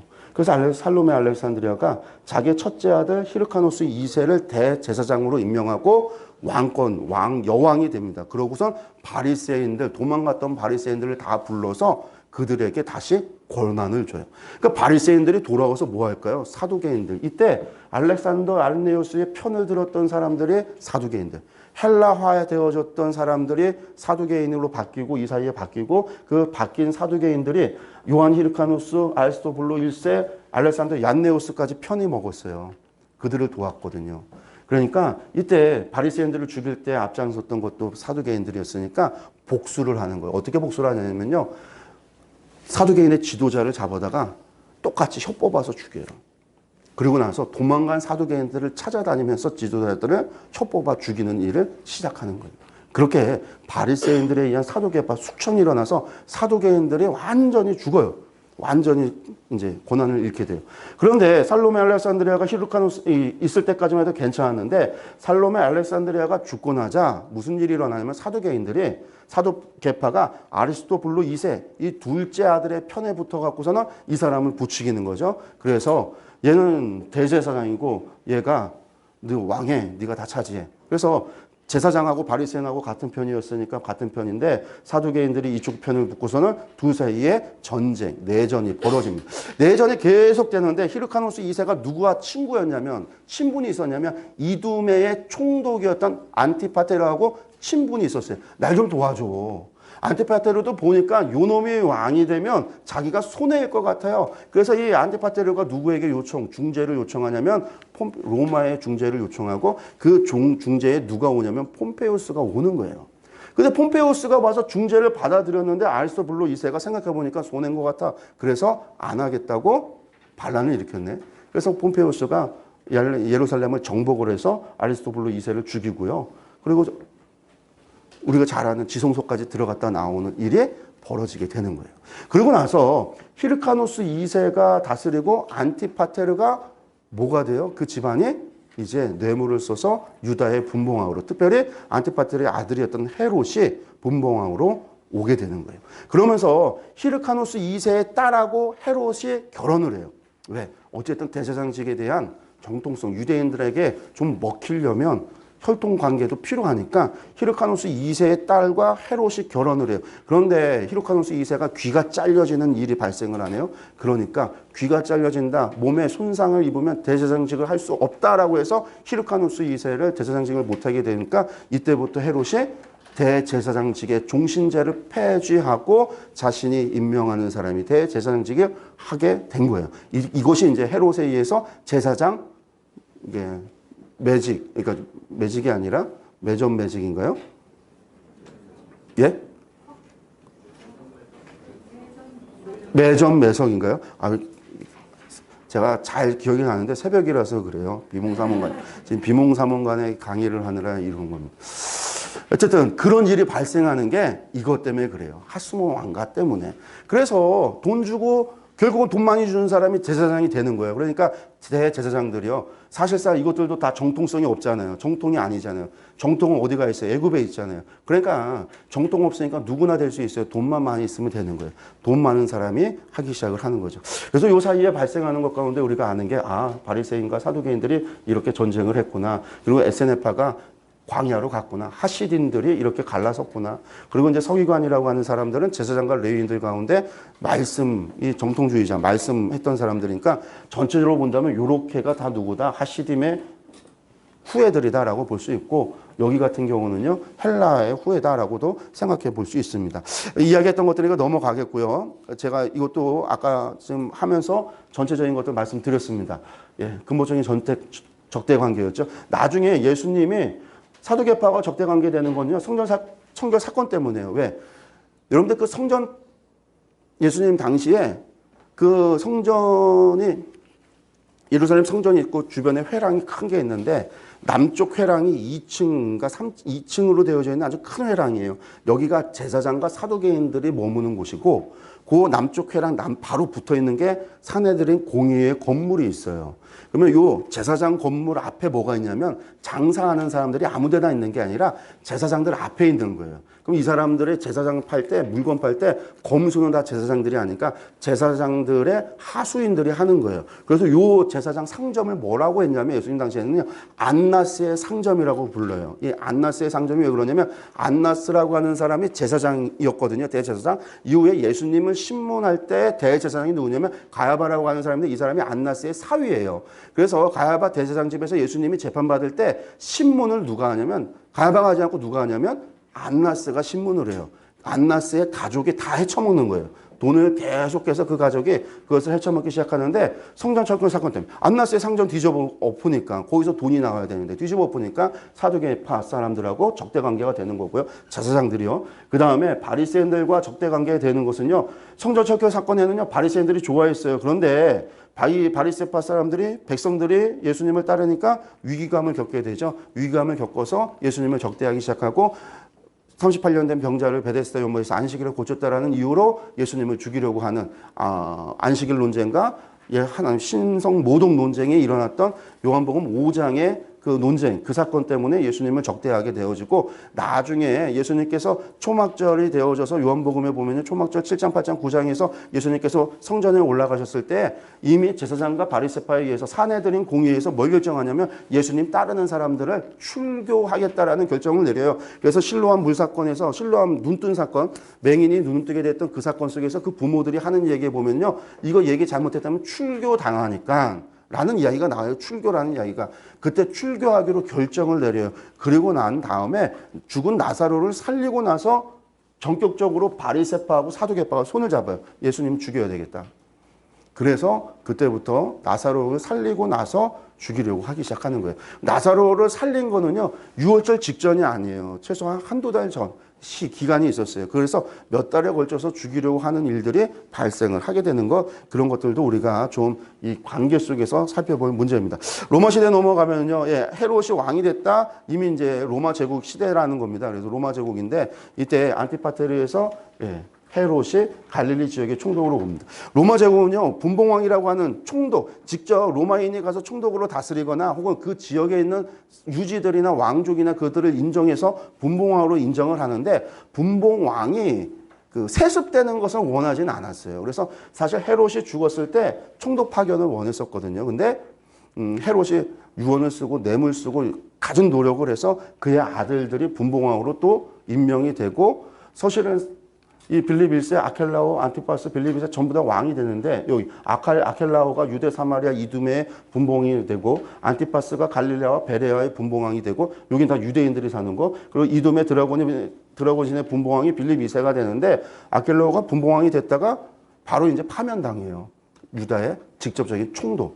유다 총독을 부임을 시켜서 그때부터 로마 총독이 어디를 유다와 사마리아와 이두메의 총독으로 다스리고 그리고 나서 결국은 빌립 2세 안티파스가 나머지 지역을 통치하는 그런 지역으로 바뀌게 됩니다. 그래서 여기 보시면은요, 여기가 이두메, 유다, 사마리아, 갈릴리, 그리고 베레아, 데가볼리, 가울라니티스, 바타네아, 그리고 이두메, 그리고 페니키아, 여기가 나바테아. 이게 로마 당시에 예수님 당시의 행정구역인데요. 보시면 지방 장관이 폐견된 지역 이것은요. 로마의 총독이 와서 다스렸다라는 겁니다. 이두메, 유다, 사마리아를 원래 아켈라오, 그러니까 헤롯의 아들이었던 아켈라오가 다스렸는데 이것이 총독에 의해서 다스림을 받게 되고요. 그리고 갈릴리와 베레아, 여기 유대인들이 살았는데 여기를 안티파스가 다스리고요. 요 지역, 이렇게 되어져 있던 이방인들이 사는 지역인데 이 지역이 빌립이 통치하게 됩니다. 그래서 빌립이 이곳에서 통치하고요. 그리고 이제 요 녹색 되어져 있는 데가볼리 지역, 페니키아 지역, 시리아 지역, 그리고 아스도 지역, 블레셋 지역, 이 지역은 전부 다 시리아, 다메섹에 있었던 시리아 총독이 직접 다스리는 곳이었습니다. 그래서 당시에 예수님 당시에는요 이렇게 나눠졌다. 이렇게 보시면 되겠습니다. 복잡한데 뭐 그 얘기예요. 아켈라오, 헤롯, 안티파스, 빌립 2세 이렇게 짧게 뒤로 총독이 다스렸다. 제사장들이 이렇게 가는데 여기 보면 안나스라고 하는 사람이 당시에 가장 영향력이 있었고 가야바라고 하는 사람이 안나스의 사위였고 여기 전부 다 가족이었다라고 하는 것 같아요. 그리고 이 가야바 때 예수님께서 십자가에 달려 돌아가신다라고 하는 것들 우리가 좀 보시면 참고하시면 되겠습니다. 그리고 헤롯이 했던 것 가운데 여러 가지 좋은 점들이 좀 있기는 있었어요. 그게 뭐냐면 건축을 잘했고 성전을 그렇게 인기를 유대인들을 위해서 애쓴 건 있어요. 종교적 자유를 위해서. 왜냐하면 종교적 자유가 없으면 소란이 있으니까 아마 그것 때문인 것 같은데 로마인들에게 유대인들을 위해서 종교적 자유를 위해서 최대한 애를 쓰기도 했었어요. 그리고 이제 그 사람이 건축을 잘해서 가이사랴라고 하는 곳 만들었고요. 그래서 이것을 황제에게 옥타비아누스에게 바치고 이때부터 가이사랴가 이 레반트 지역에서 요바를 대신해서 아주 중요한 항구 역할을 하고 총독이 머무는 곳이기도 하고 여기에서 뭐가 만들어지냐면 여기에서 유대인과 이방인 사이에 분쟁이 발생하고 그 분쟁을 조정하는 가운데 유대 전쟁이 발생하게 되는 거예요. 그래서 이 가이사랴에서 문제가 발생해서 유대 전쟁 66년의 전쟁이 발생하게 된다라고 하는 거 보셨으면 되겠고요. 이게 헤롯이 지었던 성전인데 여기가 헤롯 스데반 제2성전입니다. 제2성전이고요. 여기 앞에 창고들 그리고 이게 긴 회랑입니다. 요게 긴 회랑이고 요쪽이 남쪽이고 요쪽이 동쪽이고 동쪽이니까 여기가 기드론 골짜기 감난산 가는 거고요. 여기에 이제 요새 하나가 있는 게 안토니오 요새가 있는 거고 이쪽이 서쪽이에요. 요게 이제 제사장과 사두개인들이 여기에 머물렀고 요 앞쪽에 상점이 여기 있었습니다. 여기 앞에 이방인의 뜰이 있었고 그리고 여기 바깥쪽에 여기가 뭐가 있냐면은 그 사내들인 공회가 있습니다. 그리고 여기서 계단으로 쭉 내려가면 실로암 물가가 있어요. 그러니까 그런 것 정도도 우리가 이제 뭐 지도나 자료를 보다 보면 여러분들 보실 수 있는 것들입니다. 뭐 로마가도 이런 것들 넘어가고 분파 얘기만 조금만 더 하면은요. 당시에 헤롯 시대가 가면 바리새인들 사두개인들, 서기관들, 에스네판 알잖아요. 근데 예수님 당시에 보니까 열심당 그리고 헤롯당이라고 하는 것이 또 생겼다. 보니까 뭐냐면요. 헤롯이 왕이 되니까 이젠 또 헤롯의 편에 붙는 사람들이 있는 거죠. 역시 헬라화 되어졌던 사람들, 헬라파였던 사람들이 나중에 이제 헤롯 땅이 되어지는 거예요. 그래서 사실은 사두개인들이 전부 다 헤롯 땅이냐? 그건 아니지만 사두개인과 헤롯 땅은요. 겹치는 부분이 너무 많아요. 왜? 전부 다 권력 지향적이기 때문에. 그래서 사두개인과 헤롯 땅은 거의 비슷하다라고 보시면 되겠고요. 열심당이라고 하는 사람들이 있습니다. 이 사람들은요. 정치적인 행동주의자들. 그러니까 로마로부터 독립을 해야 된다라고 하는 정치적인 행동주의자 독립운동가들이라고 생각하면 돼요. 그럼 이 사람들 어디서 왔을까요? 하시딤 계열에서 왔겠죠. 그러니까 어디서 바리새인 쪽에서 많이 온 사람들이 또 열심당이에요. 이 열심당을 우리가 시칼이라고도 부릅니다. 그래서 칼 들고 다녔다고 시칼 들고 다녔다고 시칼이라고 하는 사람들 얘기하는데 전체가 다 그들은 아니에요. 분리되어져 있습니다. 조금 다릅니다. 어쨌든 열심당이라는 사람들도 있어서 이렇게 나눠지는데 열심당이 어디에 많냐면요. 갈릴리 지역에 많았어요. 갈릴리. 그래서 갈릴리 지역이 늘 유대 독립운동이 발생했던 것이 갈릴리 지역이었습니다. 그곳에 예수님이 활동을 하셨던 거고 당연히 예수님의 제자들 가운데 열심당원들이 있을 수밖에 없는 거예요. 또 하나 생각해 본다면요. 권력지향적인 사람들은 어디에 살까요? 여러분들 시골에 살까요? 수도에 살까요? 수도에 살죠. 헤롯 땅과 사두개인들은 전부 다 예루살렘과 예루살렘 주변 지역에 살아요. 바리새인들은요. 어디를 중심으로 사냐면요. 회당을 중심으로 사는 사람들이에요. 그래서 회당이 있는 곳에 바리새인들이 있어요. 그러니까 갈릴리고 베레하고 어디든지 바리새인들은 있어요. 그러니까 예수님이 돌아다니실 때 말씀을 전하실 때 보면 바리새인들은 늘 예수님을 쫓아다니면서 막 질문도 하고 초대도 하고 또 공격도 하고 하는 일들이 벌어지거든요. 갈릴리 지역에서 있었고 예루살렘에도 있어요. 근데 사두개인이나 제사장들은 어디에서만 등장하냐? 예루살렘 가야지만 등장을 해요. 왜? 거기 사니까. 그러니까 그런 것도 이 사람들의 분포 지역에 따라서 우리가 생각해 볼 수 있습니다. 유대문헌은 뭐 넘어가 있습니다.